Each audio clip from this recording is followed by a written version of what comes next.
there's no hope, you can still go. I never answer to no, man, I still go. Thursday evening live. It's Keep It in the Ring for August 1st, 2024. Yes, we've reached the beginning of August. How about that? Unbelievable how the year is passing. I'm Rich Mancuso. We're live, as always, Thursday Night Live, 8 p.m. Eastern Time. Thanks for joining me and being a part of Keep It in the Ring. Live on my YouTube channel, Rich Mancuso. Keep It in the Ring page on Facebook. Also, String Punk Entertainment, Jabronis United. Like, comment, and subscribe. And, of course, I appreciate that. At the bottom of the screen, as always, the upcoming fights of significance and how you reach me, Rich Mancuso, on social media. Ring786, X, formerly Twitter, and Facebook.com, Rich Mancuso. My content at Latinosports.com, NewYorkSportsDay.com, that you can read in a few other outlets in between. Check it out if you can. And, we are in August, and it doesn't mean boxing stops. The boxing season continues. Not as heavy as it was in the spring, but we got a big one coming up Saturday night from Los Angeles at Riyadh season. We're going to get into that into depth some now at the BRO Stadium in Los Angeles, Saturday night, to be seen on The Zone. Pay-per-view.com and ESPN Plus. It is Terrance Crawford highlighting a great card of boxing, perhaps the best one of the year, live here in the United States. The kings and princes of Saudi Arabia have come together and for the first time promoting a major card of boxing in the United States. Great matchups, some with implications in boxing in the divisions, including two important heavyweight fights. Again, I emphasize, those kings and princes, as I call them, during Riyadh season, are collaborating with other promoters and delivering you, the fans, the fights. And this time, Eddie Hearn, who put most of this together from Matchroom, responsible for it. You have a collaboration of promoters. You have fighters getting the fights because you have a collaboration of promoters putting this all together, and it happens Saturday night. Major boxing card of boxing. So let's look into it. Let's go and dissect and analyze fight for fight, because it is a pretty good boxing card. There it is, the original fight poster advertising it all. But the highlight is this guy. We are all waiting for Terrance Crawford back in the ring after a year since he unified the 147-pound titles against Errol Spence Jr. So Terrance Crawford and Israil Madrimov. And you're hearing pronunciations of his name today, all different ways, but it is Madrimov. The three-division champion, undisputed. And, of course, Terrance Crawford looking to become a champ again at 154 and fighting for a championship for titles in 4 different weight classes. Now, Crawford wanted Madrimov. Madrimov wanted Crawford, and we got it, and it's the main event Saturday night. Still, WBA, WBO welterweight champion as he was, Madrimov 10-0, 7 knockouts, not a lot of pro fights on his resume, however, an outstanding amateur career. And with 11 pro fights and that amateur career and standout performance that he had, training with the light heavyweight champion, Demetrio Bivol. So he's got the skills. We know. We've heard a lot about Madrimov because of his skills. He's also a technician. He also has great footwork and some power.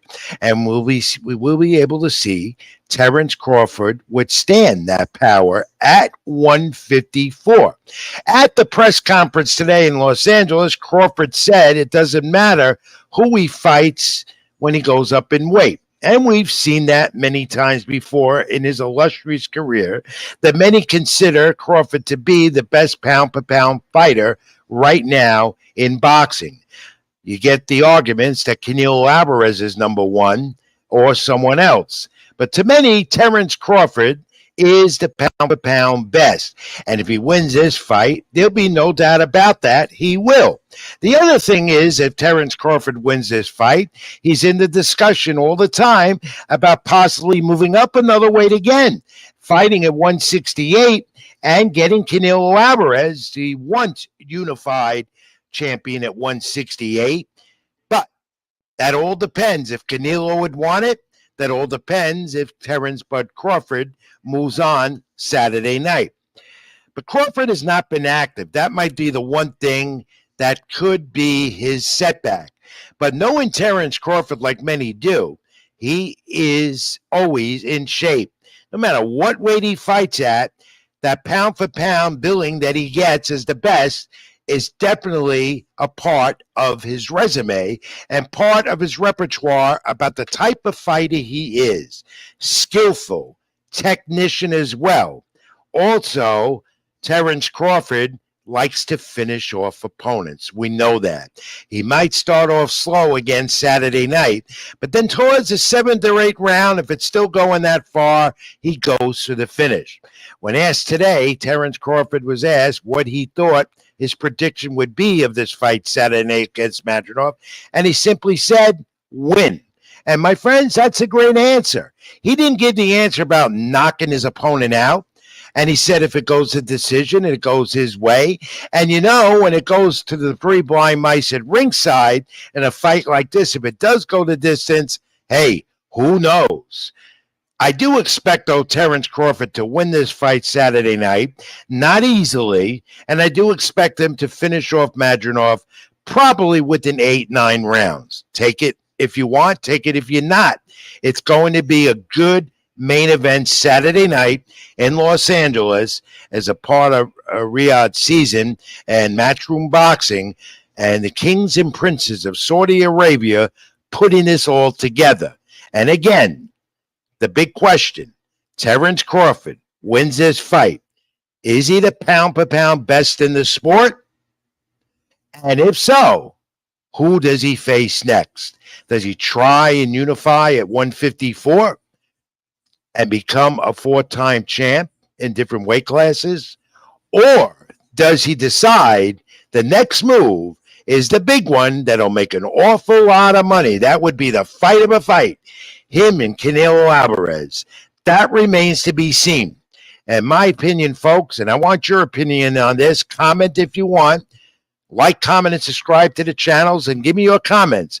Do you think Terrance Bud Crawford right now stands to be billed as the top pound-for-pound fighter in the business? And according to Caden, Crawford will continue to prove he is the best pound-for-pound best. Caden, your point is very legitimate, and many of you feel the same way. Because Terrance Crawford is a very quiet, mellow guy. I've known him a long time. Even when you interview Bud Crawford, it's just very simple answers, very laid back at ease, and he gets right to the point. And like I said again, folks, what he said today at the final presser before the weigh-in tomorrow, all I'm going to do there is win, the right answer. But a win will be tremendously big for Terrance Crawford, a future Hall of Famer, no doubt about it. But a fight with Canelo Alvarez, I'd want to see that. How about you? And that fight could determine for sure who would be best pound for pound in the sport. And I don't like putting pound-for-pound fighters matching up. I generally don't like doing that. But the boxing world loves doing that. It creates a great buzz, and it's interesting theater as well as great talk. So let's see what you think about it. So let's move on. Crawford, underneath a great card again. You got to hand it to the kings and princes and Eddie Hearn, putting together possibly the best card of boxing this year. Heavyweights, including Andy Ruiz.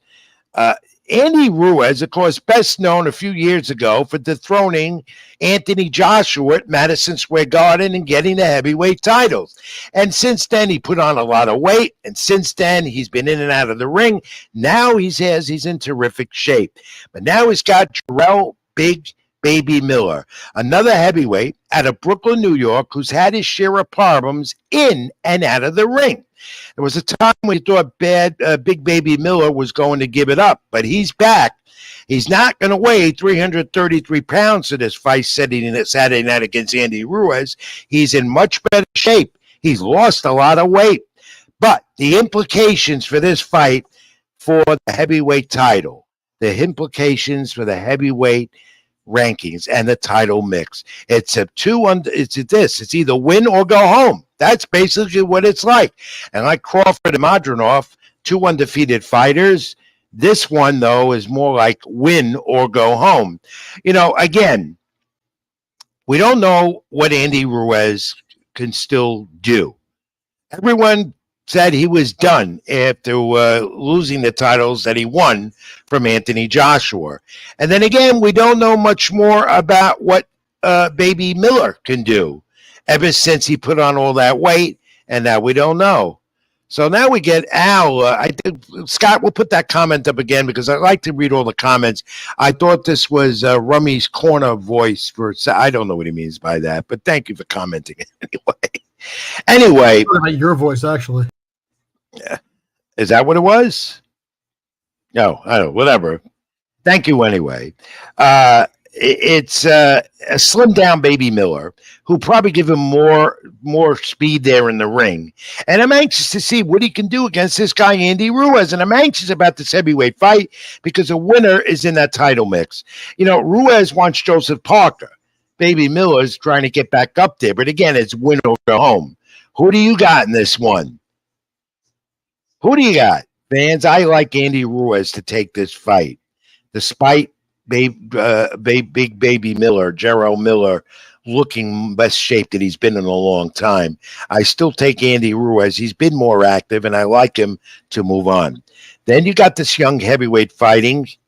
Martin Bakal is fighting, very powerful, and he's fighting a talented young Israil Anderson from the top-ranked boxing stable.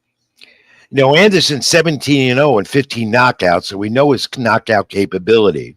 We know Bakal is 20-1 and 15 knockouts, with a number one rated by the WBA. We know that this could be a good heavyweight fight. And this could be a heavyweight fight also with some implications. Now, why do I say that? Well, Anderson punches hard. We know that. That gives him the knockout ability. And if he wins this fight, it puts him, no doubt, as a young guy in the sport with top rank and all their leverage, to put him in the heavyweight title mix. Young, many say may not be ready, but he wins this fight against a tough and strong Martin Bakal. Then Jared Big Baby Anderson is in that heavyweight title mix. Now, according to JD Sports, my buddy, that's my buddy Thomas, Miller lost his last fight, but at least he has fought a few months ago. Yes, good point. Good point about the Ruiz-Miller fight again. But I like Jared Anderson. I like this youngster. I like the way I like his speed, and I like his knockout ability. He's had some problems out of the ring as well. But when it gets into the ring, he means business. Top Rank has promoted him real well. And Top Rank knows what they're doing this year, man. And I think Anderson wins this fight with his power. Thanks for commenting, people. If I don't reach you right back on the air, I'll get back to you sooner or later on my social media, X, Twitter, Ring786, Facebook.com, Rich Mancuso. And here we go again. Al Quargo Boxing says pound per pound, the best ever. History recognizes particularly names on the resume and just the eye test. I think Felix Trinidad or DLH knocks out all of Bud's 147 opponents too. And hey, that's a pretty good point. And when you're putting Felix Trinidad in the discussion, you got a good point there, my friend. All right, move on to the fight card. Again, a lot of indications here, a lot of good fights, but this one has implications for a title because Isaac Pitbull Cruz defends his WBA Junior Welterweight title, the title he won over Rolly Romero. Came out of nowhere. This is a Mexican versus Mexican war. It's going to be against the talented and gained Jose Valenzuela. And 140, of course, all the time as you hear, the division in boxing with so many great names. Valenzuela is 13-2-9. coming off a knockout over Chris Colbert in December. So he's stepping up in weight now, also at 140. Again, a test for a fighter moving up in weight and going for a title at 140. But a huge win for either one. Now, in this division, assuming Cruz wins or even Valenzuela, you got Liam Perro, who won the IBF title from Mateus. You got Mateus, who's going to be looking for another fight to rebound. You got Teofimo Lopez fighting again in September, who holds a share of the 140-pound titles. And still, Devin Haney is out there who says he's not fighting the rest of the year after the fiasco with our friend Ryan Garcia. Though Cruz is strong and he comes at you, and Valenzuela knows how to take the punch with great hand and foot speed. I don't look at this fight as being a fight that's going to be easy for either one of them. And yet I look at Pitbull Cruz and his championship win as a statement for boxing and in the division. And who could win this fight can go either way. I do see some knockdowns on both ends of this fight. Maybe Cruz getting the left or right in, or a nice jab will put Valenzuela down, but Valenzuela is one that doesn't go down much. Who wins this fight? To me, it's a toss-up. I can't tell you. What do you think? Comment. Let me know. And it'll give me a better idea because I've got this fight as a toss-up. Either way, it's a very important fight at 140 for the title, for Cruz's 140-pound WBA version of the title. And when boxing decides to unify and reform, maybe we can talk about unity of a title instead of one of the many alphabet soup titles that prevail still in the sport. On the card also, as it continues, on the pay-per-view. If you buy this pay-per-view, you are getting a great card, and I don't think any one of these fights on this card is disappointing. David Morrell, light heavyweight title up. David Morrell's undefeated, 10-0, 9 KOs out of Cuba for the vacant WBL regular title. What the hell is a WBL regular title? There you go again. Alphabet soup. No unity, but that's what it's for. And the winner here could get Demetrio Bivol to become the full champion, or could it be Arturo Benavides? They are fighting October 12th to unify that light heavyweight title at 175. But it's a debut for Morrell at 175 with a 4-year knockout streak, which goes to his advantage. He is the WBA super middleweight champ at one time, and this is going to be another good fight on this stacked card Saturday night from Los Angeles on payperview.com, The Zone, and ESPN Plus, and also Matchroom Boxing and the Kings and Princes, giving the fight fans what they want. Good fight here. I expect Morrell to win it, and I expect Morrell to get the part of the light heavyweight title, even with 10 fights under his belt. And then we got Andy Cruz from Cuba on the card. And Morrell is the goods. I like him, says Thomas of JD Sports. Again, my buddy. Yes, he is. Here's Andy Cruz of Cuba, another Cuban fighter on the card that's being showcased versus Antonio Moran, lightweights, another division that's still hot and heavy in the sport. Cruz, though, only with 3 fights, 3-0 and a knockout, the 2020 Olympic gold medal champ. Moran, more experience, 36-1, 21 knockouts out of Mexico City. This is 10 rounds. Moran is 31 years of age, but a win puts him in line for something. And Cruz also, even though he only has 3 fights. I'm going to say 3 fights and he's fighting for a title? That's how boxing is today. If you have the right promoter, as you have with Eddie Hearn and Matchroom, and if you have the right circumstances you have here on The Zone and all the pay-per-views and the kings and princes of Saudi Arabia who love boxing, this is what you're going to get. They're going to get young superstars. And Antonio Moran and Andy Cruz are considered, especially Andy Cruz, he is considered one of those young rising superstars in the sport. So you're going to get that on Saturday night as well. Fans, if I were you, if you got the money, this is a no-brainer. Get it. Good fight card. Undercard fights as well, but those are the main ones for the pay-per-view. And as Caden says, we really have a great card coming up. It feels like we are going to see maybe the card of the year. Well, it's shaping up to be the card of the year. We've had some good fight cards already this year, Caden, but this is shaping up to be the card of the year. Hopefully, no controversy, no bogus decisions, none of that bullshit that we see very often in this sport. And if it goes off with no hitches, and if it goes off with no controversy, you're seeing very good fights on the pay-per-view. 2 standout heavyweight fights with implications, the lightweights as well, and most of all, again, probably the best in the sport, pound for pound, Terrance Crawford going for another title at 154.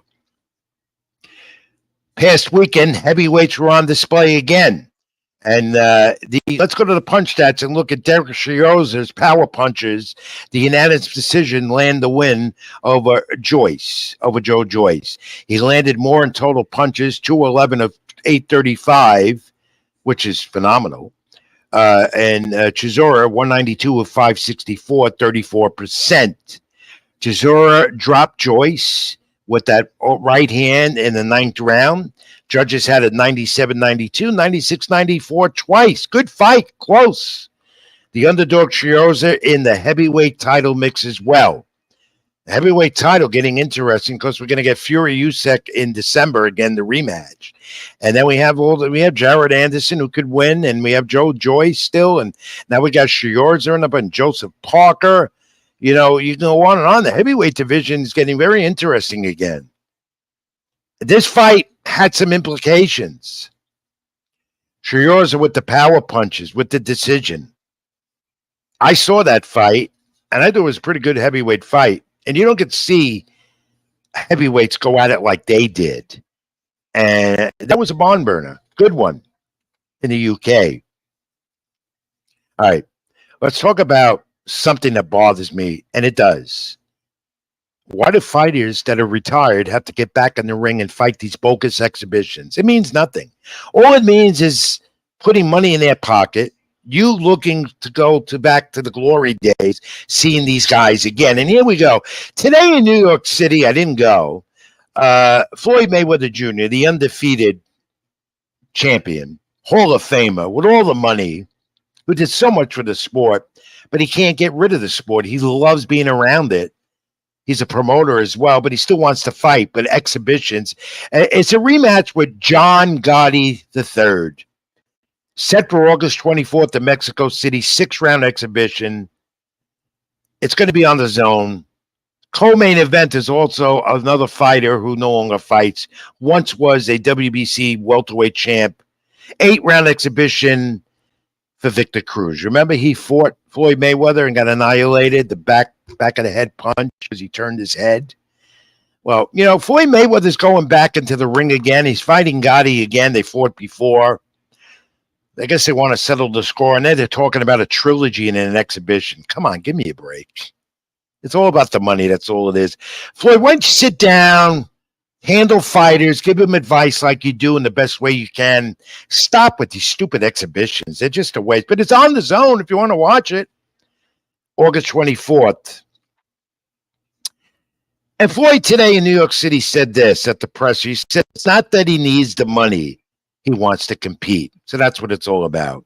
Well, if you still wanted to compete, even though your skills might have declined a bit, you retired as an undefeated champion, the record, then you should have stayed in the ring. Exhibitions mean absolutely nothing. They might go at it, and they will punch, and they'll hit hard. That's what they said they're going to do. They said that today. They did it the first time when they fought, but they mean absolutely nothing, let alone someone can get hurt. I mean, the referee's not so involved in a match like this. And really, who cares who wins this fight? I'm not going to the fight. I probably won't watch it. How about you? And why, oh, why is Manny Pacquiao still fighting? Again, another one. He's done everything you could think of in this sport. He's a senator from in the Philippines, where he's from. He's an 8 division champion, and probably nobody will ever do that in boxing ever again. But he decides he's got to have an exhibition, a fight that doesn't count, and he looked terrible, and he almost got hurt. He was outmatched in Japan by a Japanese kickboxer, Ampo, in a 3-round exhibition in Japan. Manny Pacquiao said he wanted to return at 43 years of age after losing the welterweight title to Ugas 2 years ago. He says he wants Mario Barrios. He couldn't last 1 second against Mario Barrios. Here's a guy that was a top guy in the sport for years, made a lot of money, respected around the world in the sport. Here's a guy that did everything you could accomplish. Yet Manny Pacquiao has decided that he had to go back in the ring again and have a bogus exhibition fight and look stupid. Makes no sense. But when promoters hear about these big names wanting to get in the ring and fight exhibitions, all they see is money, whether it be in Japan where this fight was or everywhere else. Manny Pacquiao has said probably that was it. I hope it is. You don't need to fight exhibitions. Stand on your legacy, what you did. You don't need the money. You're a busy guy as a political representative in the Philippines. They love you there. You love them, the people there. And your boxing career was one of the all-time greats of this sport. Stop it. Mayweather, Pacquiao, and whoever else decides to do these bogus exhibitions because of the money. It doesn't thrill me, a boxing person like myself, and many fans I've heard don't like it either. So stop it, guys. Get out there, be more of a spokesperson for the sport, portray the sport with that great image of what you did, and try and help unify this sport to make it strong and better again like it was once before. All right, enough of that venting. But I got to vent some more because here we go again, the weekly Ryan Garcia story. Tweeting again, maybe not as much. I don't know if he's in Japan. I don't know if he's in Mexico. I don't know where he is. Today I saw some on social media where he's training with his trainer in a gym somewhere, as if he's ready for another fight. You know, the kings and princes of Saudi Arabia might want to take him. Who knows? But here he is tweeting during the week about Israel bombing Lebanon on social media because he's given a lot of political views. A lot of political views that make no sense at all. It's all about, again, as I say every week, time and time again, it's all about Ryan Garcia, the suspended fighter, just trying to stay out there, keep his name relevant, try and get back into the good picture of things with his fans and people. But Ryan Garcia's got to remember, you haven't established anything yet. And you want to get back after the suspension and you want to redeem yourself. Do that instead of this. Enough. Boxing always gets hurt by this, my friends, and this is what I can't stand. You've heard me say this. You know about it. You know, when they set up a fight, they have the press conference, the promotion, and then at some point along the way, before the fight date, the fight gets canceled because of an injury or something else. And here we have Regis Prograis, so it's by Jack Cottrell, August 24th. That fight is off. Here we go again. A junior welterweight fight is now being rescheduled for October. The injury to Cottrell, that's what they say. Of course, this was more important, right? And it's important for both fighters in that division. But more so, Prograis was looking to rebound in the 40-pound division, the junior welterweight, the top one in the sport. The former champion after that horrible and no-show against Devin Haney last year. You know, he's a former champion, and he could very well get back in. But now this fight with Cottrell, which was going to be a good one, with no title on the line, it's not going to be rescheduled. Cottrell was hurt. But again, It's unfortunate, and injuries do happen in the sport during the course of training, and that's what happened to Jaye Cuttrell. We wish him the best and hope Proge and him do get together for rescheduling it in October.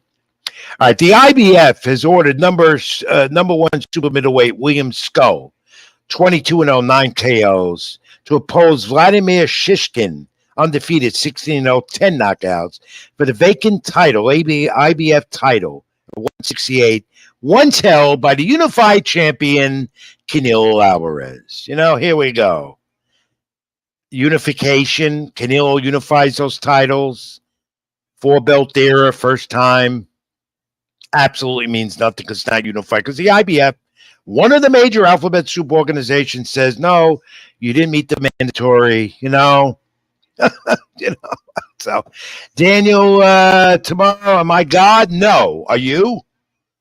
I was God. I try and give my opinion, though. Some opinions that maybe people don't like, many do, but I'm a purist, so I'll give my opinion. Thanks for commenting anyway.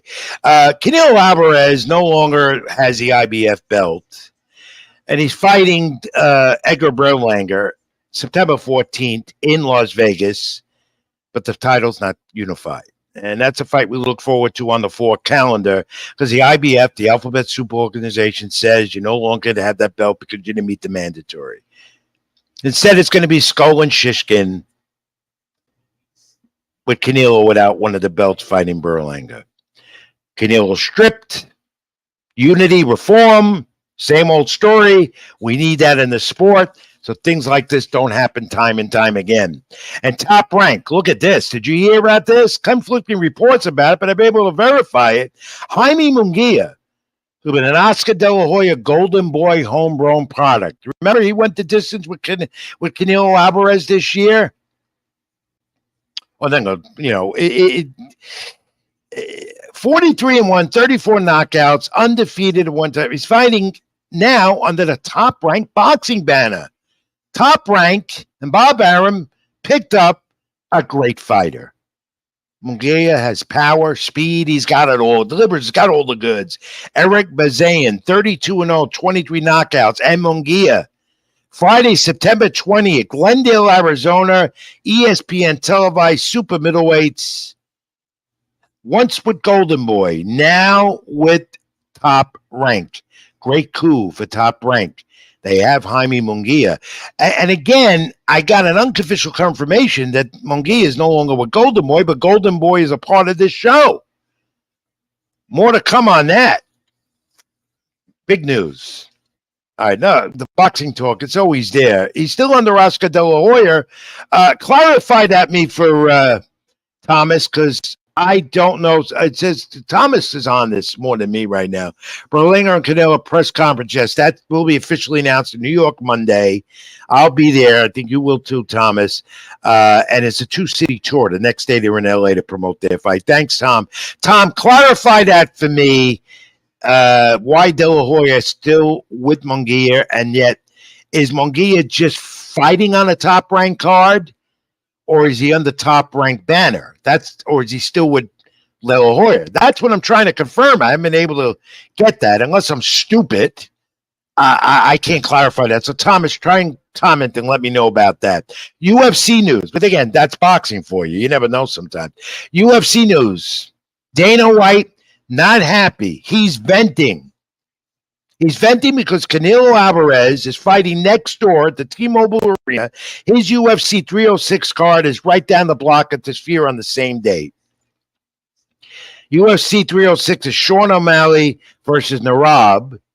And he said the PBC and Al Heyman, they scratched the date, his date, and they should have scratched the date and let the UFC show go on. They're right near each other. I don't think that's going to affect the fans because it's two different type of fan bases. But Dana White is on a rampage about that. Who had the date first? According to Dana White, he had it first at the Sphere. Canelo sets his own fights and dates with the PBC or whatever. So now Thomas says Oscar said he's just fighting on their network. He's still Golden Boy. And that's what I assumed. Thomas, thank you for clarifying that, because that's what I assumed from the beginning, but I wasn't able to clarify it completely. Now we got it. So it makes sense, because Oscar De La Hoya and Bob Arum, De La Hoya, of course, promoted throughout his career by Bob Arum in Top Rank, then went on his own as a promoter, as a rival promoter. But De La Hoya and Arum are very, very friendly. They stay in touch. They work together, and there's an example of that. And Conor McGregor, back to the UFC. Today he got arrested for drunken driving. He got away. He's not going to be able to drive for, I think, but he says he's entering bare knuckles fight competition. Your thoughts on that? Conor McGregor is supposed to fight Edwards in the octagon. Now he says he's going to go into bare knuckles competition when he can. We still don't know when he's going to fight Edwards, though. And how about this? UFC, let's put that up. My great producer, who'll bring in a moment, Scott Churston. Bilal Muhammad stunning Leon Edwards over the weekend. Impressive, the striking he did, winning the welterweight title at UFC 304 in Manchester, the rematch of their no contest of 2021 after Muhammad accidentally got poked to the eye. Good one in the UFC over the weekend, Muhammad and Leon Edwards. And also UFC over the weekend, a lot of news there. Aspiano knocked out Curtis Bladis the first round, retaining the interim heavyweight title, avenging his lone UFC defeat. The UFC was pretty busy, and they got a lot more coming up this summer going into the fall. So that's it. That's the boxing and the UFC stuff for now. The pro wrestling is going to come up after the break, and I got a lot of that with SummerSlam Saturday night. How are we going to deal with that? We got two major combat events going on at the same time. SummerSlam, WWE Saturday night on Peacock, and of course the great fights from LA, Matchroom and payperview.com and The Zone and ESPN Plus with Terrance Crawford. You're going to watch two things at the same time against Saturday night, folks. All right, let me bring in my buddy Scott Churston, and he's going to take a crack of the week this week because I don't have a guest lined up. Hey, Scott, you there? No, I'm not. Well, Scott, first and foremost, for me and all of us that keep it in the ring, the fans and everywhere out there, we want to offer our condolences to you on the loss and passing of your mother-in-law, who had suffered a bit, and our deep prayers and thoughts to you and the family. And thank you for coming back this week and putting this together for me. I appreciate that. And also thanks to Tommy also for honestly kicking ass last week and taking care of this, because we were dealing with everything with hospice and everything. So Tommy, dude, if you're watching this still, yeah, thank you. I really appreciate the pinch hit on that one, big time. Yeah, Tom is a good backup, good friend, good colleague. Going to get more involved with this on the program. And again, Scott, condolences from all of us. I hope you're hanging in there, you and your lovely bride as well, and the family. And all right, Scott. The fact of the week at me and test me, right? Yeah, I'm going to test you with I put it up because it's not the fact of the week till it's the fact of the week. Here we go.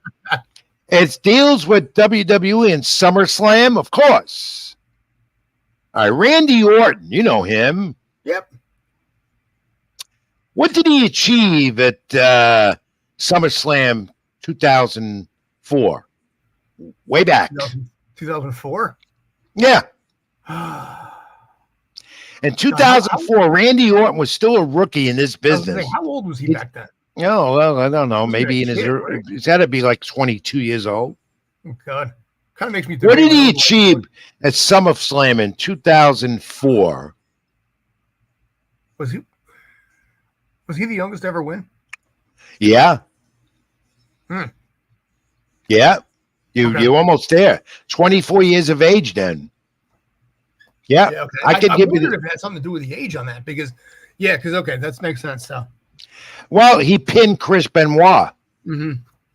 And became the youngest world heavyweight champ in WWE, 24 years of age.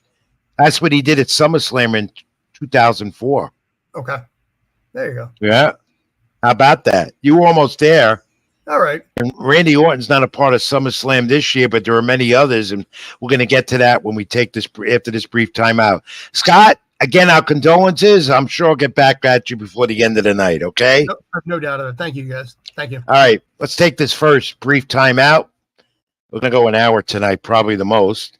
pro wrestling. We'll talk SummerSlam, break it down. AEW, break some of that down and much more. This is Keep It in the Ring. I'm Rich Mancuso. Thanks for being with us live on my YouTube channel. Rich Mancuso, like, comment, and subscribe. Also, Jabrobis United, String Punk Entertainment, and Facebook, Keep It in the Ring. X, Twitter, Ring786, Facebook.com, Rich Mancuso, where you get me. I'll get back to each and one of you when I can.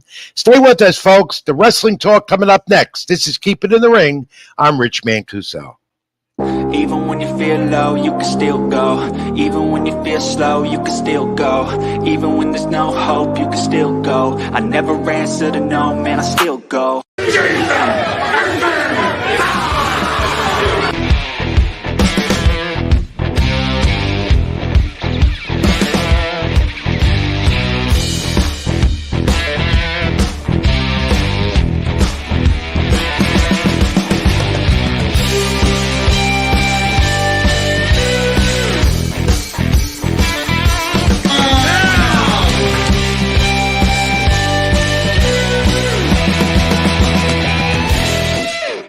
Even when you feel low, you can still go. Even when you feel slow, you can still go.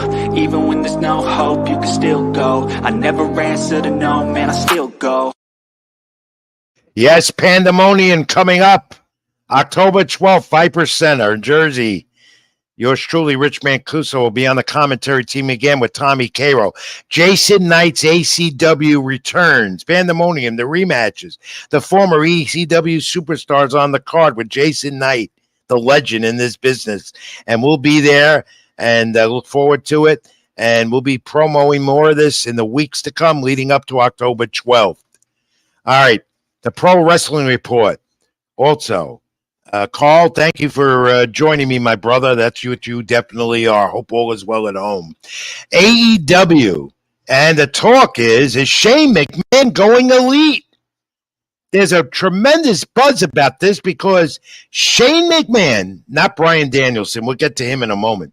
Shane McMahon and Tony Khan, there's a photo of them together. It's circulating all over social media that they met. They met and they talked. And it wasn't just a handshake to say hello. They're talking business. Shane McMahon loves to go for opportunity, and I would not doubt that he becomes a part of All Elite, All AEW with Tony Khan in some capacity pretty soon. He's got great ideas. Of course, no longer involved with WWE, with everything that's gone on over there in that mess, even though they're doing well under Triple H. Shane McMahon and Tony Khan have met.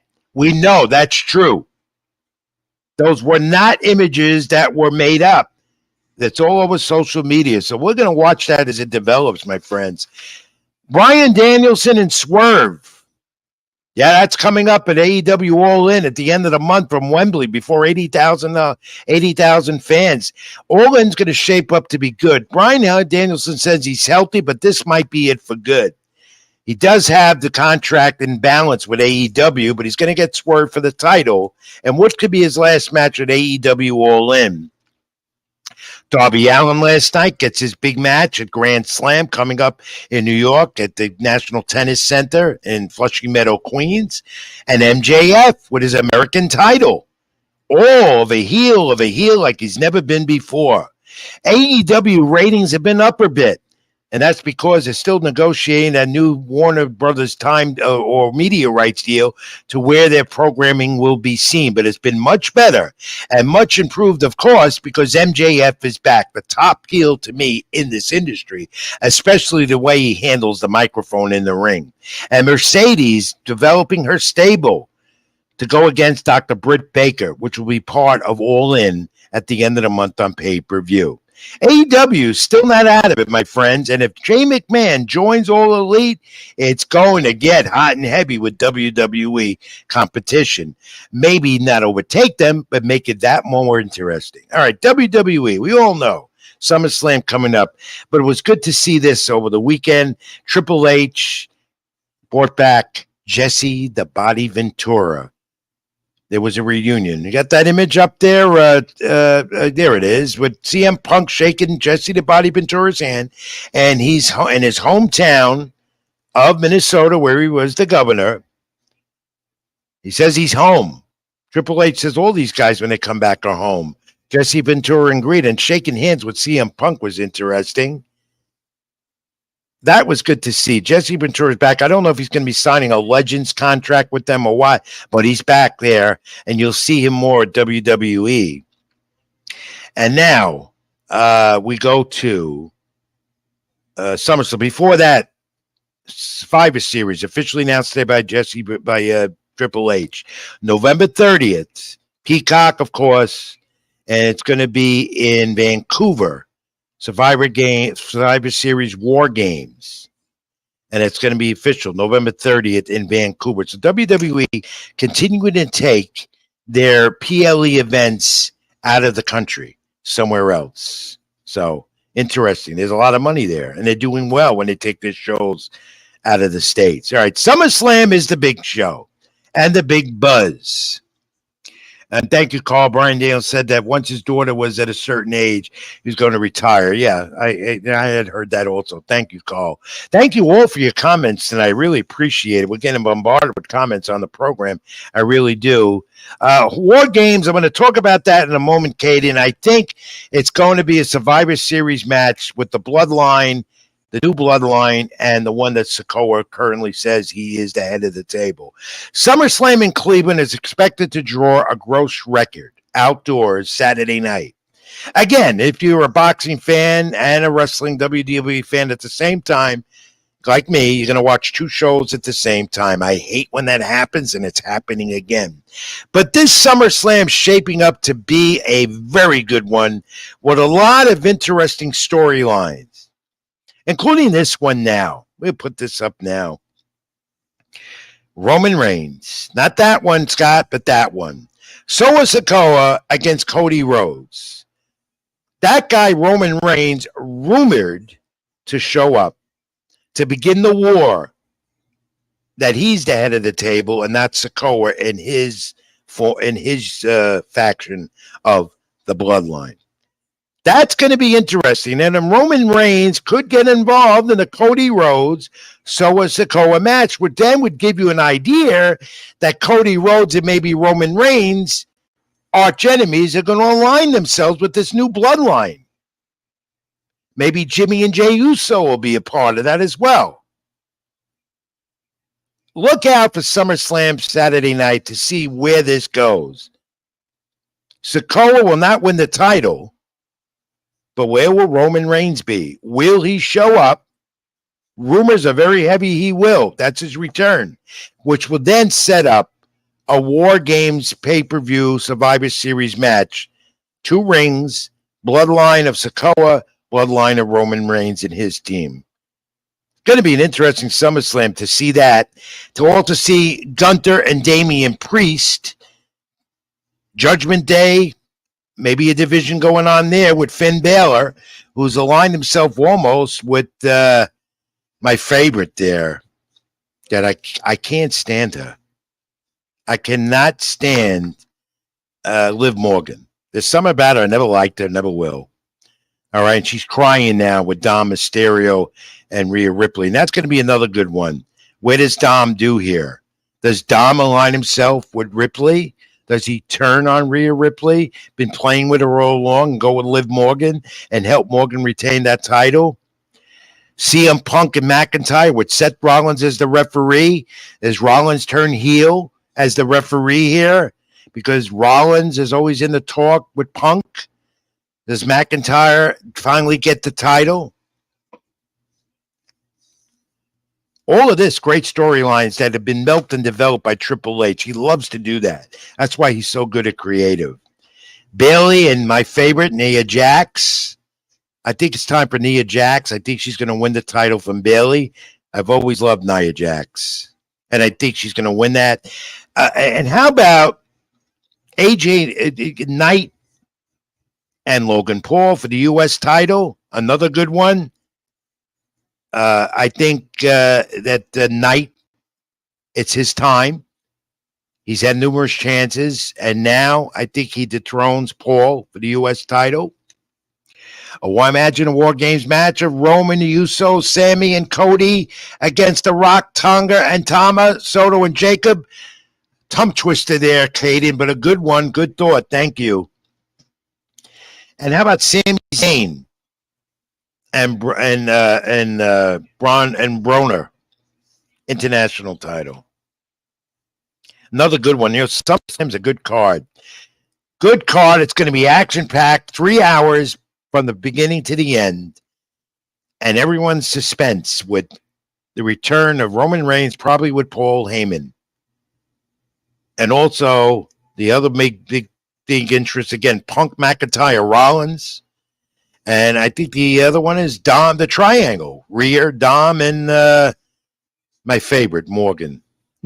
So tune in to SummerSlam this weekend. A good one. WWE still, Nike, the ratings are strong. The PLE events are strong. And they're on a ride as they head into their fall season after this and lead into next year's WrestleMania. And who knows who the main event's going to be at next year's WrestleMania 41 in Las Vegas at Allegiant Stadium. A lot going on in pro wrestling, and you're going to see a lot of it this weekend. And, of course, the end of the month, AEW All In. We'll try to line up pro wrestling talent next week for you with ACW. Scott and I are working on that. We'll see what we can get. All right.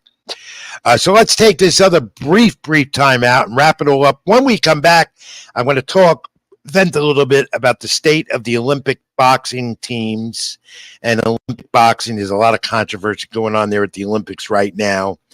And also look at our nostalgic photo of the week and go over that. This is Rich Mancuso. This is Keep It in the Ring, live on my YouTube channel. Like, comment, and subscribe. Also, Jabronis United and also String Punk Entertainment. Let us know what you think of the program. Comment and subscribe to the channel as well. Back in a moment. I'm Rich Mancuso. Stay with us. Even when you feel low, you can still go. Even when you feel slow, you can still go. Even when there's no hope, you can still go. I never answer to no, man, I still go.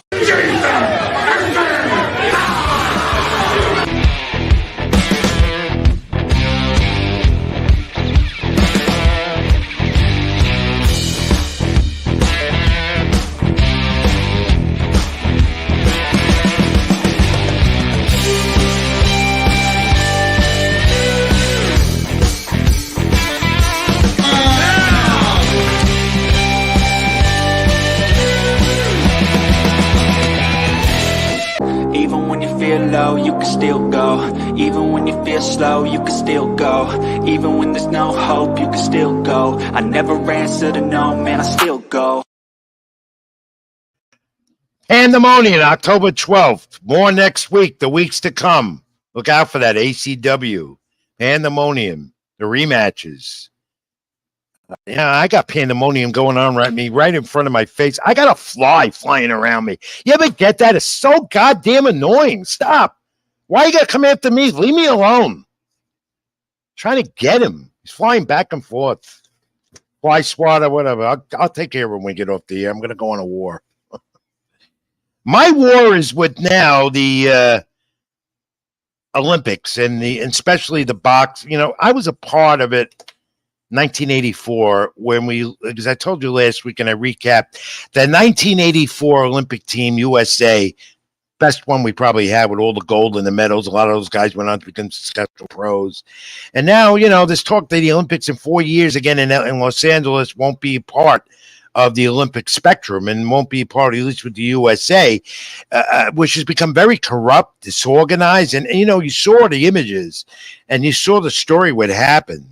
The controversy, Khalif, female with male chromosomes, Angela Carini quit within 46 seconds because she saw she wasn't fighting a female but a male. So, but they are allowing that to happen, and it's totally unfair.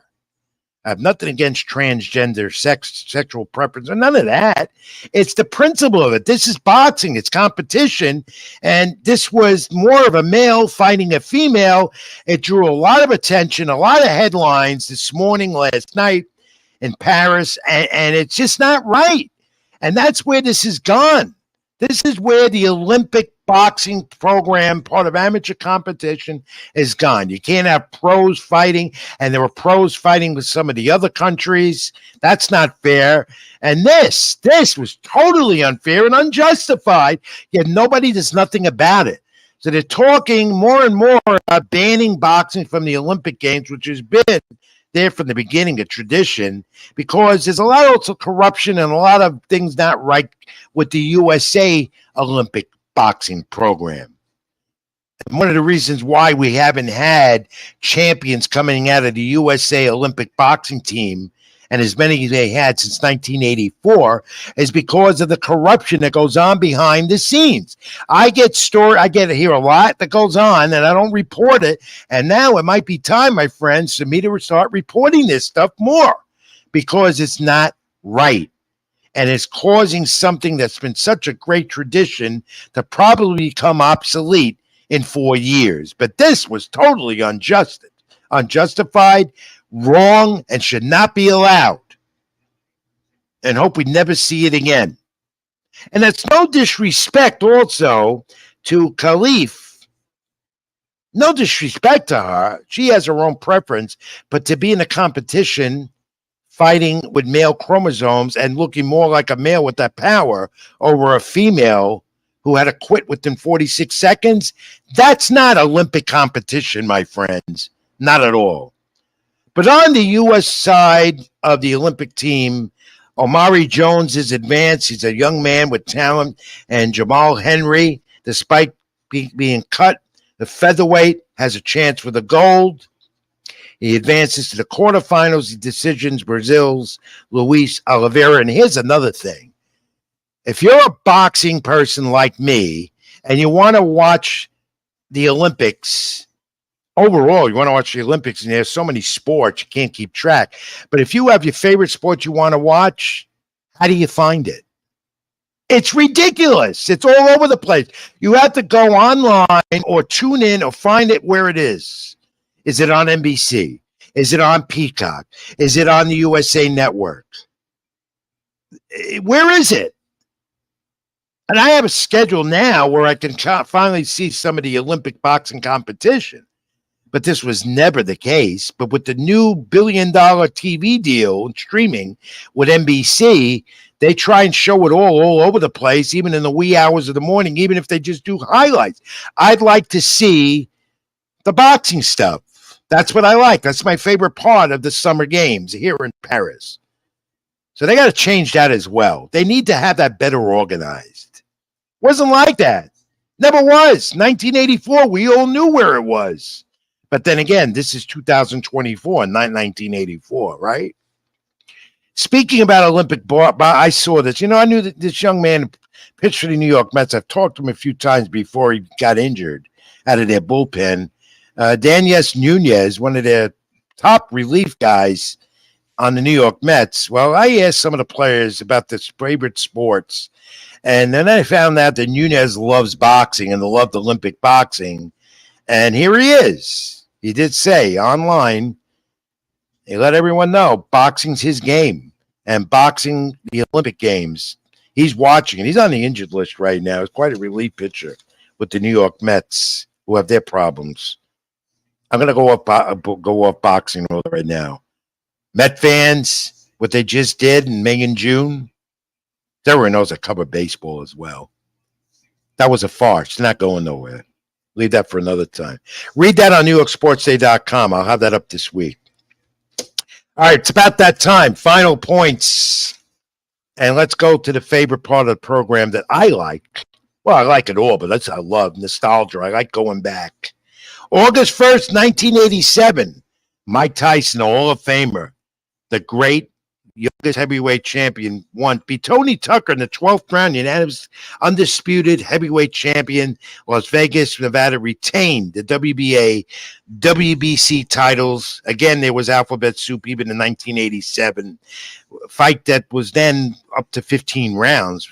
Then they went to 12. The first, Tyson then became the first undisputed then champion in the heavyweight division since Leon Spinks upset Ali in February 1978. Of course, the heavyweight division is supposedly not unified either. with Usyk, who unified it against Fury earlier this year.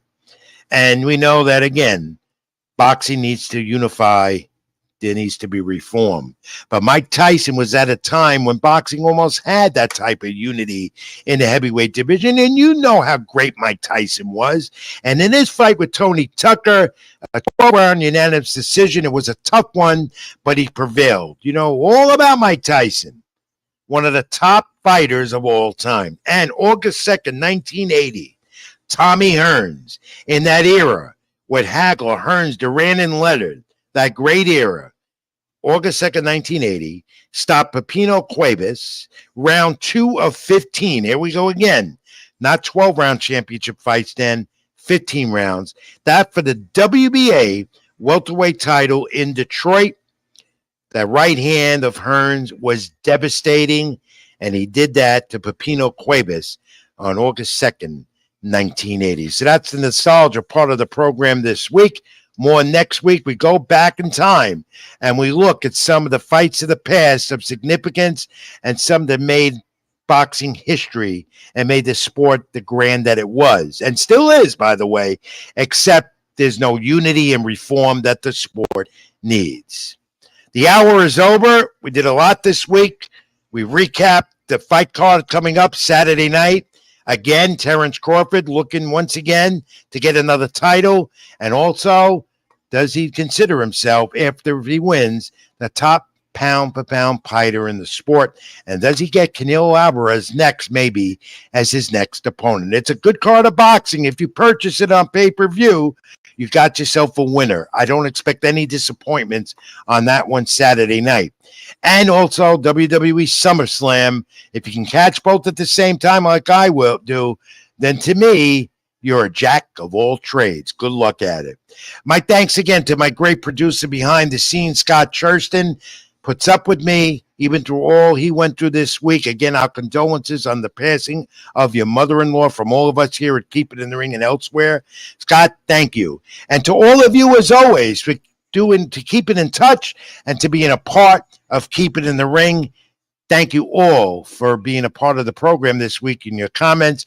Reach me at X, formerly Twitter, Ring786, Facebook.com, Rich Mancuso, and other social media platforms. And read my content at NewYorkSportsDay.com, LatinoSports.com, and other outlets as well online.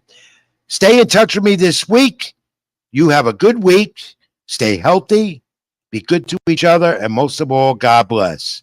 This is Rich Mancuso. This is Keep It in the Ring. I thank you as always. See you next week. Even when you feel low, you can still go.